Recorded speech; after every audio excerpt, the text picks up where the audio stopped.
Buenos días a todos, mi nombre es Gabriela Negri, soy médica endocrinóloga y vamos a hablar de las emergencias endocrinológicas frecuentes. Bueno, dentro de las emergencias de la glándula suprarrenal podemos encontrar la insuficiencia suprarrenal aguda y la urgencia hipertensiva asociada a feocromocitoma. Solamente vamos a hablar ahora de la insuficiencia suprarrenal aguda. Para eso nos vamos a basar principalmente en este review de una guía de práctica clínica de la Endocrine Society que habla de la insuficiencia adrenal primaria y de su tratamiento. La insuficiencia adrenal es aquella que se produce por un déficit en la función de la glándula adrenal. Como sabemos, la glándula adrenal tiene dos estructuras importantes. Una es la corteza, que está formada por la zona glomerular, la zona fascicular y la zona reticular, y la otra es la médula. Dentro de la corteza se secretan lo que sería la aldosterona, el cortisol y los andrógenos sexuales como la dihidroepiandrosterona y androstenediona. Cada una de estas sustancias tiene una función particular y está regulada por diferentes hormonas. Como sabemos, la zona glomerular con la secreción de aldosterona está regulada por el sistema renina-angiotensina-aldosterona y la zona fascicular con la secreción del cortisol está regulada principalmente por la secreción hipofisaria de ACTH e hipotalámica de CRH. Dentro de las causas de insuficiencia suprarrenal pueden ser primarias cuando está a nivel de la glándula suprarrenal, secundaria cuando la lesión está a nivel hipofisaria o terciaria cuando la lesión está a nivel hipotalámica o hay una alteración funcional debido a la supresión del uso de glucocorticoides exógenos, siendo esta la causa más frecuente de insuficiencia suprarrenal.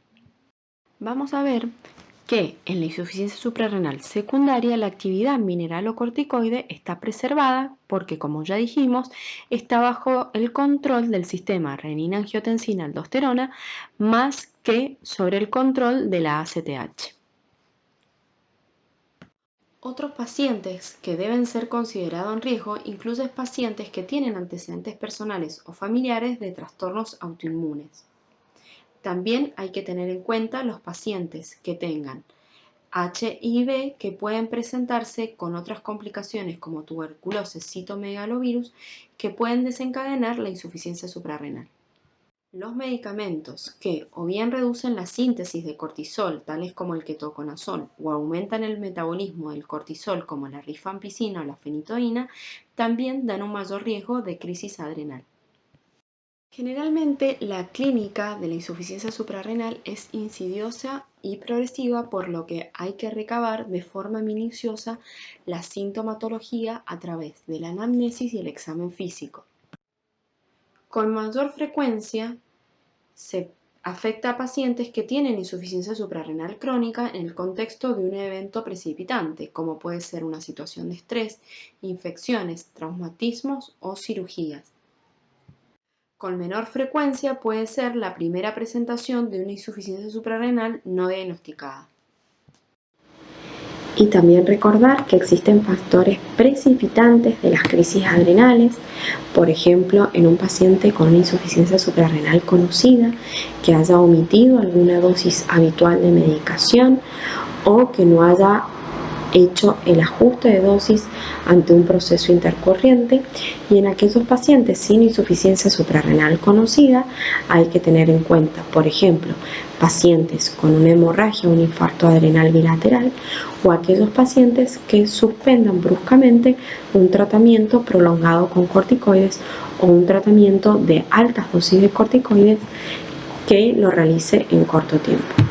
La presentación aguda es muy variable. Los clásicos síntomas en un paciente con deficiencia combinada de glucocorticoides y mineralocorticoides son la hipotensión, shock y la insuficiencia circulatoria.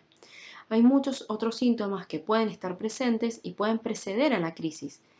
Incluyen cefalea, náuseas, vómitos, dolor abdominal, debilidad, letargia y confusión. Existen también informes de presentaciones atípicas tales como edema cerebral y sospecha de infarto miocardio. También puede presentarse como un cuadro de abdomen agudo en tabla, por lo que hay que descartar siempre la presencia de otros síntomas asociados en estos pacientes y así determinar si se trata o no de una insuficiencia suprarrenal. En el laboratorio, el paciente puede presentar anemia, linfocitosis, puede presentar hipoglucemia, hiponatremia, hipercalemia e hipercalcemia. También puede estar asociado a acidosis metabólica. El diagnóstico definitivo se hace a través de un cortisol plasmático disminuido, generalmente usamos el punto de corte 5, y una ACTH dependiendo de la causa que puede estar elevada o disminuida. Como esto es una urgencia, necesitamos realizar el tratamiento de forma inmediata. Lo que podemos hacer es, de forma empírica, comenzar el tratamiento con una previa extracción de sangre que luego obtendremos los resultados en el laboratorio y determinaremos si hace falta continuar o no con el tratamiento. Como dijimos, el diagnóstico definitivo se hace si el paciente presenta un cortisol disminuido menor a 5. Con el valor de ACTH vamos a reconocer la etiología. Si la ACTH es normal o disminuida, hablamos de una insuficiencia suprarrenal secundaria o terciaria. Y si la ACTH está elevada, hablamos de una insuficiencia suprarrenal primaria. Hay pacientes que tienen un valor de cortisol entre 5 y 14 en donde no se hace un diagnóstico de certeza, y en ellos, en esta zona gris, podemos hacer un estímulo con ACTH en donde le inyectamos al paciente 1 microgramo de ACTH y valoramos si hay o no respuesta. Si hay respuesta, se descarta, y si no hay respuesta, se habla de una insuficiencia suprarrenal. Y ante la sospecha clínica, por ejemplo, podemos solicitar una radiografía de tórax para ver si el paciente tiene TBC, un ataque de abdomen con contraste, en caso que se sospeche alguna insuficiencia suprarrenal primaria por metástasis o infiltración o algún proceso infeccioso, o una resonancia magnética de región hipofisaria para una insuficiencia suprarrenal secundaria. Entonces, para el tratamiento, como ya dijimos, en cualquier endocrinopatía, recordar la hidratación, la monitorización del medio interno y realizar el reemplazo de aquella hormona que nos falta. Para hidratación, recordar 2 vías periféricas, infundir 1 litro en la primera hora e infundir dextrosa 2 litros en 12 horas. Recordar que el paciente puede tener hipoglucemia. La hidrocortisona se administra 100 miligramos endovenoso en bolo y se puede hacer una infusión continua de 200 microgramos o indicar 50 miligramos cada 6 horas en forma endovenosa. Si hace falta, ante una reducción progresiva de la dosis de hidrocortisona y al tratarse de una insuficiencia suprarrenal primaria, colocar fludrocortisona 0,1 miligramo kilo.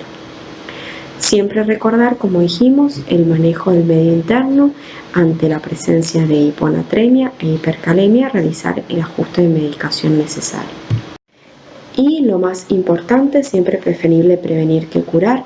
Los pacientes con insuficiencia suprarrenal deben llevar una identificación para que el médico pueda realizar el ajuste de medicación.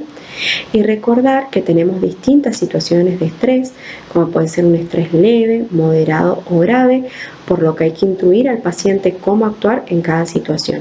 Por ejemplo, ante un estado gripal que no requiere internación, diarrea, estrés psíquico, como por ejemplo rendir el examen de emergento, el paciente debe duplicar o triplicar la dosis habitual que toma de hidrocortisona bioral por 3 días, que es lo que le decimos la regla del 3×3, triplicar la dosis por 3 días. Si el estrés ya es moderado, por ejemplo una extracción dentaria, alguna endoscopía, una cirugía, o que el paciente esté con vómitos que no puede asimilar la medicación bioral, debe colocarla en dosis intramuscular, por ejemplo 100 miligramos intramuscular, y luego retomar al segundo día la dosis habitual. Y en un estrés grave, el paciente requiere internación y con dosis de estrés altos, como dijimos, 50 miligramos cada 6 horas, en forma endovenosa mientras dure el procedimiento. Siempre valorar la vía de administración.